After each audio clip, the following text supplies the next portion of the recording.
I stared at the faint red smear on his collar, my fingers trembling as I held the shirt up to the light.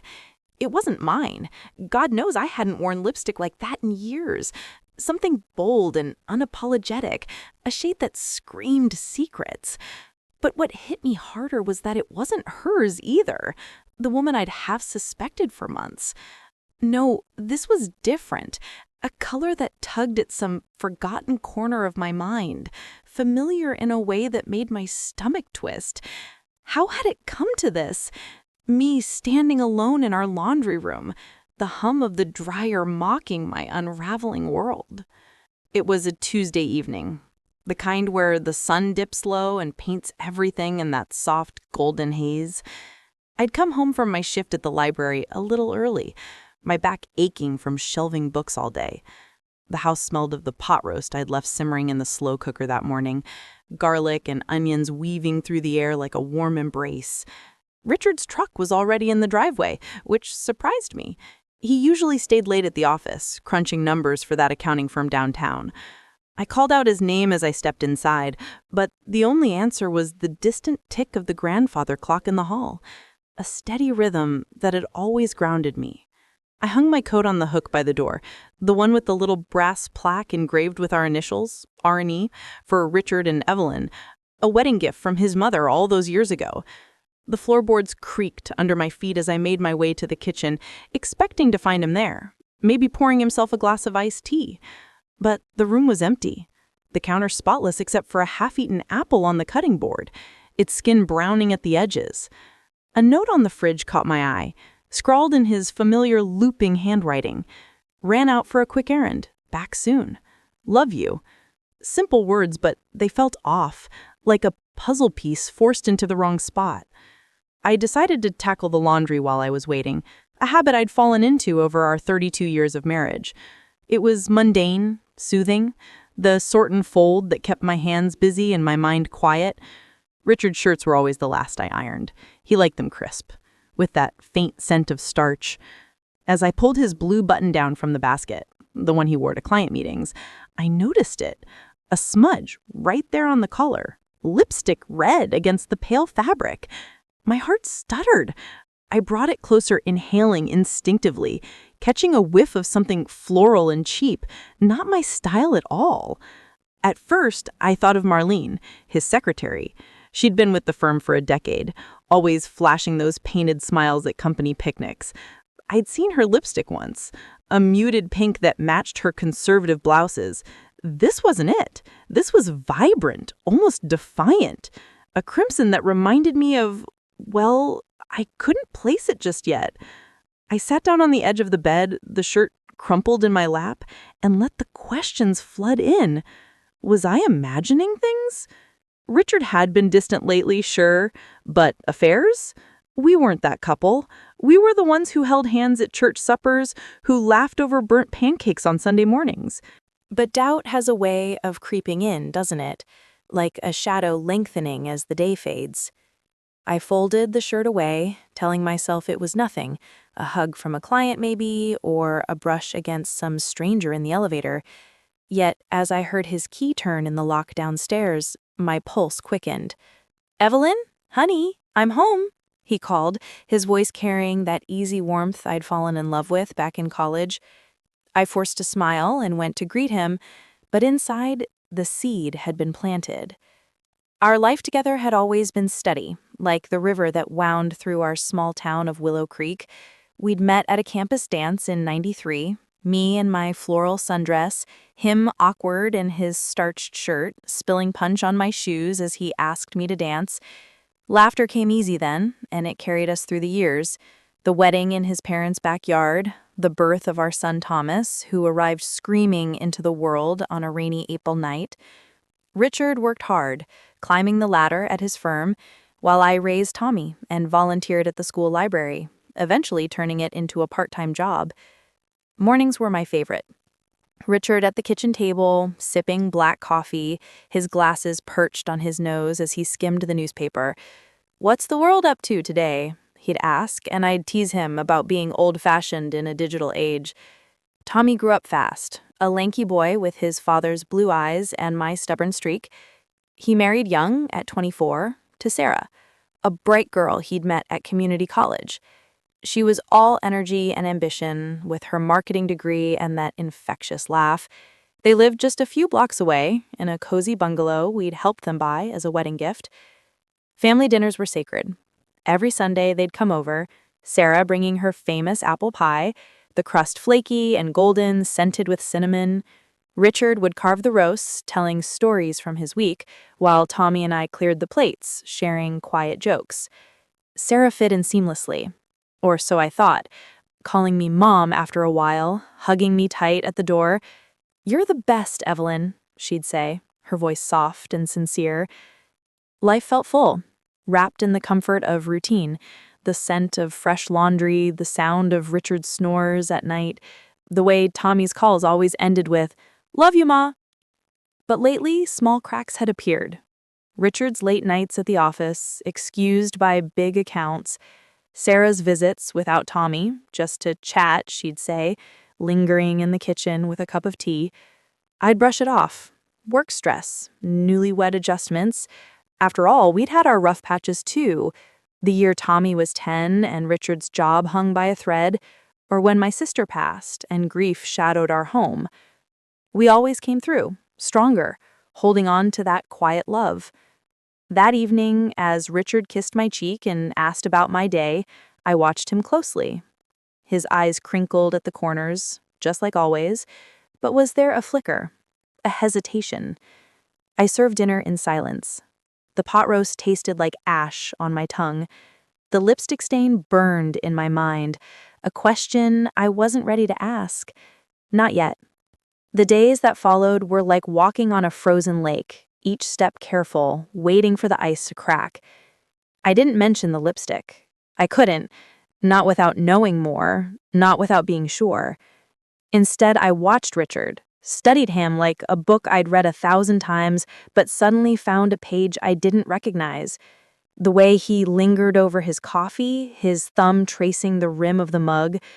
The way he'd check his phone at odd hours, his brow furrowing before he'd slip it back into his pocket. Small things, but they piled up, heavy as stones in my chest. I kept the shirt tucked away in the back of the closet, folded inside an old pillowcase, like evidence I wasn't ready to present. Every morning, I'd wake to the familiar sounds of our life, the hiss of the coffee maker, the creak of the mailbox as Richard grabbed the paper, but now they felt like a stage set, props for a play I no longer understood. Work became my refuge. The library was quiet, a sanctuary of worn pages and whispered conversations. I'd lose myself in shelving books, the rhythm of sliding spines into place, calming my racing thoughts. Mrs. Carter, the head librarian, noticed my distraction one afternoon. "Evelyn, you've been shelving that same stack for 20 minutes, she said, her voice soft but pointed, her glasses slipping down her nose. I forced a laugh, muttering something about a long week, but her eyes lingered, kind and knowing. She didn't push, but I felt her concern like a warm hand on my shoulder. At home, I tried to keep things normal. I'd cook Richard's favorites, meatloaf with extra ketchup glaze, mashed potatoes whipped with cream. But dinner felt different now, the air thick with questions I didn't ask. "How was your day, honey?" I'd say, my voice steady despite the knot in my throat. He'd talk about clients, audits, the usual office chatter, but his words felt rehearsed, like lines he'd practiced in the mirror. I'd nod, smile, pass the peas, all while that lipstick stain whispered in the back of my mind. Then came the first real clue, subtle but sharp, like a splinter under my skin. It was a Saturday, and Sarah stopped by unannounced, her hair pulled back in a messy bun, her cheeks flushed from the crisp fall air. She carried a basket of apples from the farmer's market, saying she'd thought of me when she saw them. "For your pies, Mom," she said, setting them on the counter with a grin. I thanked her, touched by the gesture, but something felt off. Her eyes darted to the hallway, where Richard's coat hung, and she asked, too casually, "Is Richard home?" "He's out back, raking leaves," I said, watching her closely. She nodded, but her fingers twisted the hem of her sweater, a nervous tic I hadn't noticed before. We chatted for a while about Tommy's new job at the hardware store, her latest marketing project, but her laughter felt forced, her glances toward the back door too frequent. When Richard came in, his boots dusted with leaves, she brightened, her voice pitching higher. "Hey, Richard! Been keeping the yard in check?" she teased, but there was an edge to it, a familiarity that pricked at me. He smiled back, easy as ever, but I caught it, a flicker in his eyes, a split-second pause before he answered. "Trying to keep up with Evelyn's standards," he said, winking at me. I forced a laugh, but my mind was racing. Sarah stayed for coffee, the three of us sitting around the kitchen table, but the air felt charged, like the moment before a storm breaks. When she left, hugging me tight at the door, I smelled it. Faint, floral, cheap. The same scent as the lipstick on his collar. I didn't sleep that night. I lay beside Richard, listening to his steady breathing, my heart pounding so loud I was sure it would wake him. Sarah? My son's wife? The thought was a knife, twisting deeper with every memory I replayed. Her visits, her smiles, the way she'd linger when Tommy wasn't around. But it didn't make sense. She called me mom, brought me apples, sat in my kitchen like it was her own. Could I be wrong? Could it be someone else? Some other woman with that same bold lipstick, that same perfume? The next morning, I drove to Tommy and Sarah's bungalow, telling myself I was just dropping off a casserole. Tommy answered the door, his hair tousled, a grin spreading across his face. "Ma, what's this?" he said, taking the dish from my hands. Sarah was at the gym, he said, but he invited me in, and we sat on their worn leather couch, the one we'd helped them move in 3 years ago. I wanted to ask, to blurt out everything, but his eyes were open, so trusting that I couldn't. Instead, I asked about their life, their plans, searching his face for any hint of trouble. He admitted, "Sarah's been stressed, work's been crazy, and she's been out a lot. Networking, she says, but we're good, Ma, really." His words were reassuring, but they didn't ease the ache in my chest. I left with a hug, promising to call soon, but as I drove home, the pieces started to shift, forming a picture I didn't want to see. That evening, I pulled the shirt from its hiding place, staring at that crimson smear. It wasn't just lipstick anymore. It was a question, a challenge. I thought of Sarah's smile, her nervous hands, that scent clinging to her. I thought of Richard's late nights, his quick glances at his phone, and I knew I couldn't ignore it any longer. I had to find out, even if it broke me. The truth didn't come crashing down all at once. No, it unraveled slowly, thread by thread, until I couldn't deny the pattern anymore. I started paying attention, really paying attention, in ways I never had before. I'd glance at Richard's phone when he left it on the counter, the screen lighting up with notifications I didn't dare check. I'd note the times Sarah called the house, her voice bright but brittle on the line, asking for recipes or advice on plants. And always in the background, that nagging scent, that bold red that haunted my thoughts. One afternoon, about a week after finding the shirt, I decided to act. Richard had mentioned a lunch meeting downtown, so I took the day off from the library, claiming a headache to Mrs. Carter. I parked my old sedan a block from his office, the engine idling softly as I waited. The street was busy, people hurrying with coffee cups, cars honking in the midday rush, but I felt invisible, wrapped in my own quiet storm. When he emerged from the building, his tie loosened, I followed at a distance, my hands gripping the wheel until my knuckles whitened. He didn't go to the usual deli. Instead, he turned into a small cafe on Elm Street, the kind with outdoor tables and striped awnings. I pulled over across the road, watching through the window. As he sat down, checking his watch. Minutes ticked by. The clock on my dashboard seemed louder than usual, each second a hammer. Then she arrived. Sarah, my daughter-in-law, in a sundress that fluttered in the breeze, her hair loose around her shoulders. She smiled as she approached. That same infectious grin, but now it looked different, intimate in a way that made my breath catch. They didn't touch at first. She slid into the seat across from him, and they talked, heads close over the menu. But then, as the waiter brought their drinks, iced tea for her, coffee for him, Richard reached across the table, his fingers brushing hers. It was subtle, a gesture that could be innocent, but the way she held his gaze, the slight lean forward, told me otherwise. My heart pounded in my ears, a roar that drowned out the street noise. I wanted to storm over, to demand answers, but I sat frozen, watching as they laughed, as he paid the bill, as she stood and pressed a quick kiss to his cheek before they parted ways. I drove home in a daze, the world blurring through tears I didn't let fall. How long? How? Sarah, who'd cried on my shoulder after her first fight with Tommy, who'd helped me decorate the Christmas tree last year. Richard, my rock, the man who'd held my hand through Tommy's colic nights, through my own bouts of doubt. Betrayal wasn't just a word anymore. It was a living thing, clawing at my insides. That night, I confronted him. Not with anger, at least not at first. I waited until after dinner, the dishes cleared, the kitchen light casting long shadows on the linoleum.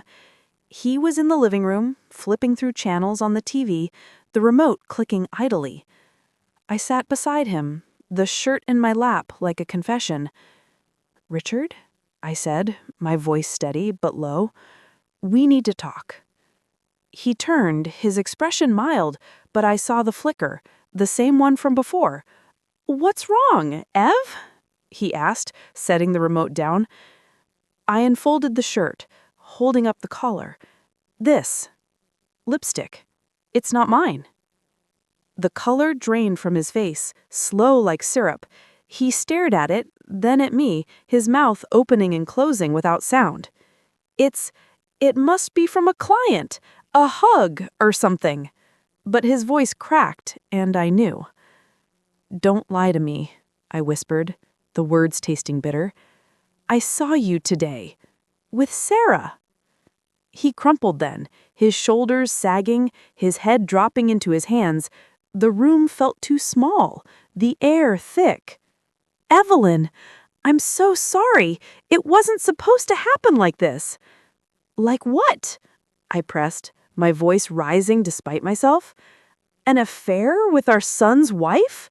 How long, Richard? How long have you been betraying us?" He looked up, eyes red-rimmed. "A few months.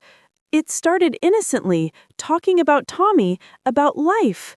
She was unhappy, said Tommy worked too much, didn't listen. One thing led to another. A coffee, then lunch. I didn't mean for it to go this far." I stood, pacing the room, the carpet muffling my steps. "You didn't mean?" "Richard, she's family. Our family." Tears came then, hot and unbidden. "Does Tommy know?" He said quickly, standing to reach for me. I pulled away. "God, no. We've been careful.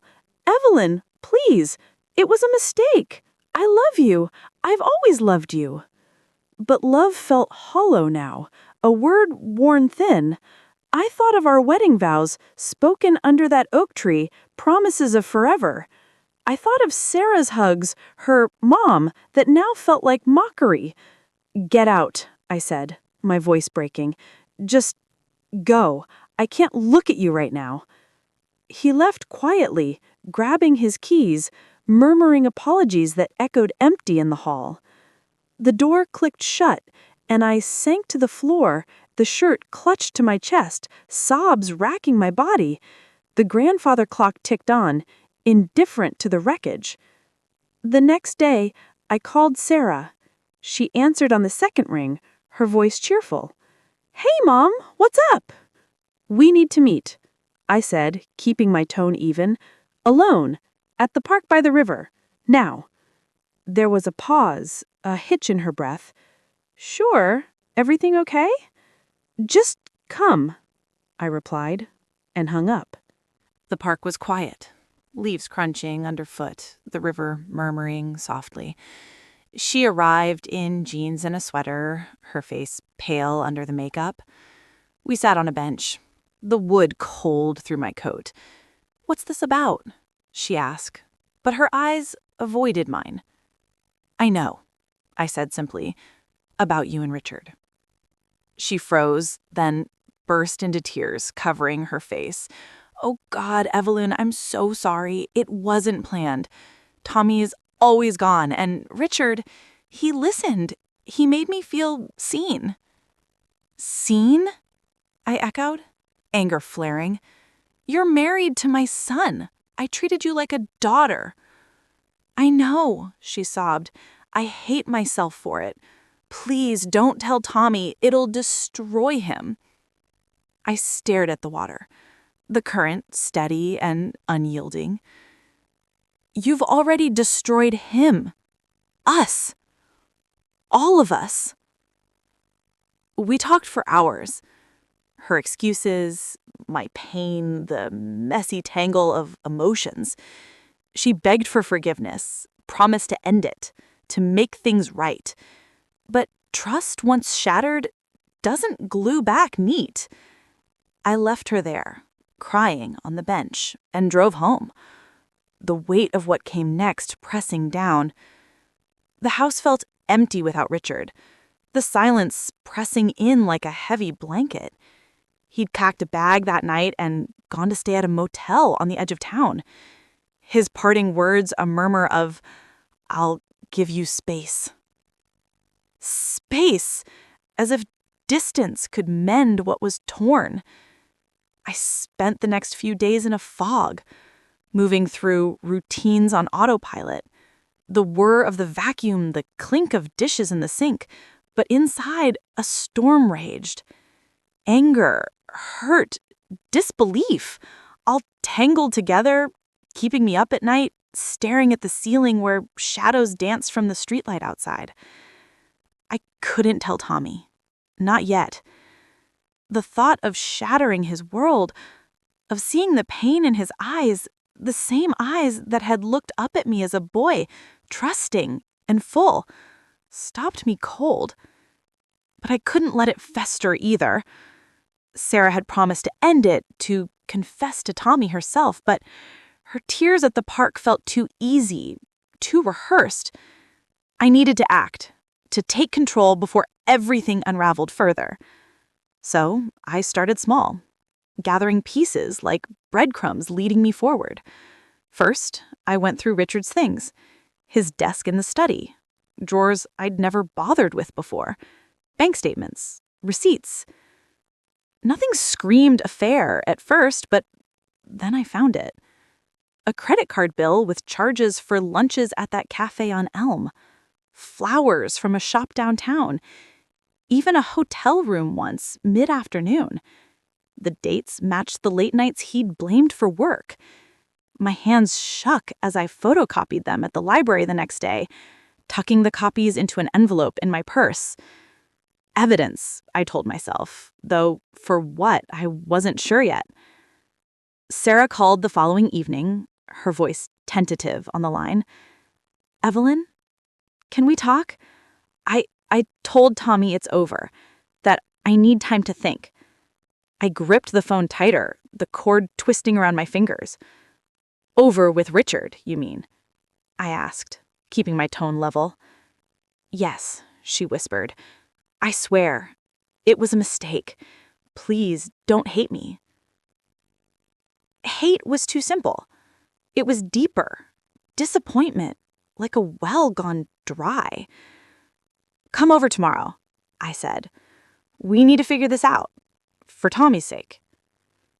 She arrived at noon, her eyes puffy, no makeup to hide the shadows beneath. We sat at the kitchen table, steam rising from mugs of chamomile tea I'd brewed more for something to do with my hands than comfort. "Tommy knows something's wrong," she said, staring into her cup. "He's confused, angry, but I haven't told him everything. Not about Richard." "You have to," I replied, my voice firm but not unkind. "He deserves the truth. We all do." She nodded, tears slipping down her cheeks. "I will, but what about you and Richard? Are you going to divorce?" The word hung there, sharp and final. I hadn't thought that far, not really. 32 years, birthdays, anniversaries, quiet evenings on the porch swing. Could I throw it away? "I don't know," I admitted. "But I can't pretend it didn't happen." We talked for hours, peeling back layers. She confessed more, the loneliness in her marriage, Tommy's long hours leaving her adrift, and Richard's listening ear turning into something forbidden. It wasn't an excuse, but it humanized her, made her less a villain and more a flawed woman who'd lost her way. I shared my own pains, the distance that had crept into our marriage, unnoticed until now. By the end, exhaustion settled over us, but so did a fragile understanding. That afternoon, I called Richard. He answered on the first ring, his voice rough, like he hadn't slept either. "F, thank God. Can I come home?" "Not yet," I said, "but meet me at the diner, neutral ground." The diner was our old spot, vinyl booths and the smell of greasy fries, where we'd shared milkshakes on dates long ago. He was already there when I arrived, nursing a coffee, his face lined with regret. We sat across from each other, the table a barrier that felt miles wide. "I ended it," he said immediately. "For good. Sarah and I, it's over." I nodded, pulling out the envelope with the copies. "I found these." He winced as he scanned them, but didn't deny. "Why, Richard, after all these years?" He sighed, rubbing his temples. "I felt old, Ev. Invisible. Sarah, she made me feel alive again. Stupid, I know. Selfish. But I never stopped loving you." Love again, that word. I reached across, touching his hand briefly. "We need counseling, both of us. And you need to tell Tommy everything." His eyes widened. "Tommy? God, it'll kill him." "Better from us than whispers," I said. "We're family. We face this together." He agreed, reluctantly, and we left with a plan. Therapy sessions booked, a family meeting set for the weekend. It wasn't revenge, it was reclamation, piecing back what could be saved without letting the rot spread. But action meant more than words. I invited Tommy over that evening, alone, under the guise of helping with yard work. He showed up with his toolbox, oblivious, and we raked leaves in the backyard. The scrape of metal on earth, a soothing rhythm. As the sun dipped, I sat him down on the porch steps. "Son, there's something you need to know." I told him gently, watching his face crumple, the shock turning to anger. "Dad? And Sarah?" he choked out, fists clenched. I held him as he cried, like when he was small and scraped his knee, whispering that we'd get through it. Sarah confessed to him fully that night over the phone. From their home, screams echoed through the line. When he called me later, but by morning, he'd calmed enough to talk. "I don't know if I can forgive her, Ma," he said, voice raw. "I don't have to decide now, but think about what you want, for you." In the days that followed, I focused on healing steps, joining a support group at the community center, women like me sharing stories over coffee and tissues. Richard moved back in, sleeping in the guest room, our conversations tentative but honest. We started therapy. The counselor, a kind woman with a notepad and probing questions that unearthed old resentments, paving the way for new understanding. It wasn't easy. Meals were quiet, glances loaded, but action bred momentum. Small gestures, like Richard bringing me flowers, not the cheap ones from the bill, or me cooking his favorites without resentment. Sarah and Tommy sought counseling too, their path rockier, but they tried. I watched from afar, offering support without meddling, knowing some wounds heal in their own time. Through it all, I found strength I didn't know I had, not in anger, but in quiet resolve. The lipstick stain, once a symbol of betrayal, became a reminder to pay attention, to communicate, and to choose every day. The truth couldn't stay hidden forever, not in a town like Willow Creek where whispers traveled faster than the wind through the willows. It started small, a ripple in the pond that grew into waves. Tommy, reeling from Sarah's confession, took a few days off work, his absence noted by friends at the hardware store. Questions came casually at first.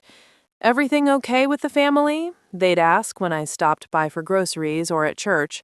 I'd smile, nod, say we were managing, but my eyes must have given something away because the looks lingered, curious and concerned.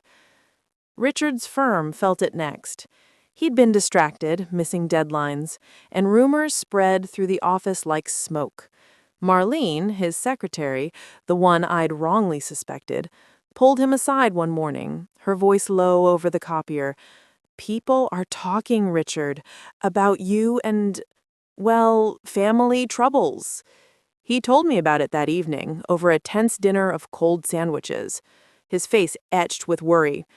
"I think they suspect something. Clients are asking if I'm all right." I sighed, pushing my plate away. "Let them talk, but we can't hide forever.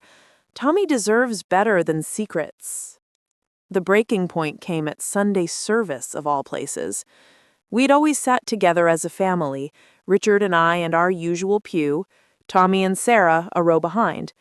But that week, Tommy came alone, his jaw set, eyes shadowed. Sarah stayed home, claiming a migraine, but the empty spot beside him drew eyes. After the sermon, as we filed out into the fellowship hall for coffee and donuts, Mrs. Hargrove approached, her floral dress swishing, a plate of cookies in hand. "Where is that lovely wife of yours, Tommy?" she asked, her tone sweet but probing. He muttered something about her being under the weather, but his voice cracked and she patted his arm, her gaze flicking to me. "Well, if there's anything we can do, family sticks together, you know." Others nodded, clustering around, their concern genuine but edged with that small-town hunger for details. By the time we left, the air buzzed with unspoken questions. That afternoon, it spilled over. Tommy called a family meeting at our house, his voice firm on the phone. "We need to clear the air, Ma, before the whole town knows." Sarah arrived, pale and quiet, sitting on the edge of the couch like she might bolt. Richard paced by the window, hands in his pockets. Tommy stood in the center of the room, looking older than his 27 years. "This can't go on. The lies, the hiding, it's eating us up." We talked. Raw, honest words that hung heavy in the air. Sarah apologized again, tears streaming, explaining her loneliness without excusing it. Richard admitted his weakness, his midlife foolishness, vowing to make amends. Tommy listened, his anger simmering but contained. "I love you both," he said finally, looking between them. "But it's broken trust. I need time." Word got out after that. Tommy confided in a close friend at work who told his wife, who mentioned it at book club. By midweek, the phone rang with well-meaning calls, neighbors offering casseroles, church ladies suggesting prayer circles. "We heard about the trouble," they'd say, voices hushed, "if you need to talk." I accepted some, politely declined others, but the exposure forced change. At Richard's office, the consequences hit harder. His boss called him in for a review, citing performance dips. "Personal issues?" the man asked, leaning back in his leather chair. Richard nodded, keeping details sparse, but the implication was clear: shape up or ship out. He came home that night subdued, pouring us both a glass of wine, our first in weeks. "I might lose a big account," he admitted. "They want reliability." "Good," I said softly. "Let it be a lesson. Actions have ripples." Sarah faced her own fallout. Her marketing clients, hearing whispers through the grapevine, Willow Creek's network was tight, began pulling back. A local boutique canceled a campaign, citing reputation concerns. She lost a freelance gig, her inbox filling with polite rejections. At home, neighbors glanced away when she walked the dog, conversations halting mid-sentence. She called me one evening, voice trembling. "Everyone knows, Evelyn, or suspects. I feel like a pariah." "You made choices," I replied, not unkindly. "Now you live with them. But you can rebuild. Show them who you really are." The community response wasn't all judgment. Some offered grace. Pastor Ellis visited, sharing stories of redemption over tea. "Forgiveness isn't easy," he said, "but it's the path to healing." Friends rallied too.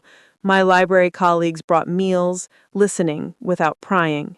It was justice, not cruelty, the natural consequence of betrayal laid bare. Tommy bore the brunt publicly, fielding sympathetic pats at the store, but he held his head high. "We're working through it," he'd say, and slowly respect grew for his quiet strength. In time, the whispers faded, replaced by nods of understanding. The town moved on to fresher gossip, but the lesson lingered. Secrets don't stay buried. Through it all, dignity held us. No screaming matches in public, no vengeful post online. We faced the light together, letting the consequences teach what words couldn't. Months passed like pages turning in a book I wasn't sure I wanted to finish. Winter came to Willow Creek, blanketing the streets in snow that muffled the world, giving us space to heal in quiet. Richard and I navigated our new normal with careful steps. Therapy twice a week, where we'd sit on that worn couch, unraveling the knots we'd tied over the years. The counselor, Dr. Ellis, with her gentle prods and knowing nods, helped us see the cracks we'd ignored. His fear of aging, my habit of burying worries under routine. "Healing isn't linear," she'd say. And she was right. Some days, anger flared like a match. Others, we'd share a laugh over coffee, remembering why we'd chosen each other all those years ago. Richard threw himself into making amends. He took early retirement from the firm, the stress too much after the fallout, and started volunteering at the community center, teaching basic accounting to young folks starting out. I'd watch him from the window as he left each morning, his coat buttoned against the chill, a thermos in hand. "I'm trying, Ev," he'd say at night, his hand finding mine in the dark. And I believed him, not blindly, but with eyes wide open. Forgiveness came slow, like thawing ice, but it came. We renewed our vows in a small ceremony at the church, just us and Pastor Ellis. No fanfare, just quiet promises renewed. Tommy and Sarah's path was thornier. They separated for a while. He stayed with us, sleeping in his old room, the walls still marked with pencil lines from his growth spurts. Nights, we'd talk on the porch, bundled in blankets, steam rising from our mugs. "I still love her, Ma," he'd confess, voice thick. "But trust, how do I get that back?" I'd listen, sharing my own struggles, reminding him that love wasn't a switch to flip off. Sarah moved in with her sister across town, focusing on her own therapy, rebuilding her freelance business, one client at a time. She sent me a card, handwritten. Thank you for not giving up on me. I didn't reply right away, but when I did, it was with an invitation to coffee. Small steps. Spring brought renewal, as it always does. The river swelled with meltwater, and flowers pushed through the soil in our garden. Tommy and Sarah started dating again, cautious outings to the diner, walks by the water. He proposed couples counseling, and she agreed. By summer, they were back under one roof, the bungalow echoing with tentative laughter. We're not perfect, Tommy told me over a barbecue in the backyard, flipping burgers while Sarah set the table. But we're trying. I hugged him tight, feeling the strength in his shoulders, proud of the man he had become. For me, peace came in layers. I took up painting again, a hobby I'd shelved after Tommy was born. The library basement became my studio on off days, canvases splashed with colors that mirrored my moods, stormy grays fading to soft blues. Friends noticed the change, the lightness in my step. Mrs. Carter even hung one of my pieces in the reading nook, a landscape of the river at dawn. "You've got a gift, Evelyn," she said. And for the first time in months, I felt seen, not as the betrayed wife, but as me. Family dinners resumed, awkward at first, glances skirting around the elephant in the room, but time softened the edges. Sarah helped in the kitchen, her hands steady as she chopped vegetables. Our conversations deepened, beyond small talk. Richard carved the roast with his old stories, and Tommy's laugh filled the gaps. We weren't the same family.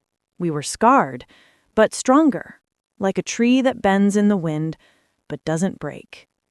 Looking back, the lipstick stain wasn't just betrayal. It was a wake-up call. It forced us to face what we'd let slide, the complacency, the unspoken needs. We learned that love requires work, every day, and that forgiveness isn't forgetting, but choosing to move forward. I found strength in vulnerability, in asking for help, in rebuilding from the ashes. Life isn't perfect. Shadows linger on hard days, but there's warmth in the trying, in the quiet moments of connection. And so, here I am, sitting on the porch as the sun sets over Willow Creek, the sky painted in hues of orange and pink that remind me of fresh starts. The river murmurs in the distance, a constant companion through it all. I've learned that life doesn't hand you a map, it gives you choices.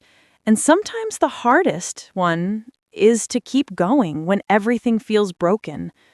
But we did. Richard and I share our mornings again, not out of habit, but choice. His hand in mine as we sip coffee, talking about the little things that matter most. Tommy and Sarah are building their own bridge, one day at a time, and I've found joy in watching them grow, in being the steady rock they can lean on. If there's a lesson in this heartache, it's that betrayal doesn't define you. It's what you do after that shapes your story. Hold your loved ones close, but hold yourself closer. Listen to the whispers before they become screams. Forgiveness isn't weakness. It's the quiet power that sets you free. What about you, dear listener? If you found that lipstick stain, that crack in your world, would you fight to mend it or let it shatter for good? Share your thoughts in the comments below. I'd love to hear your stories. And if this tale touched you, remember to like, subscribe, and hit that bell for more heartfelt journeys from the voices that understand. Until next time, take care of your heart.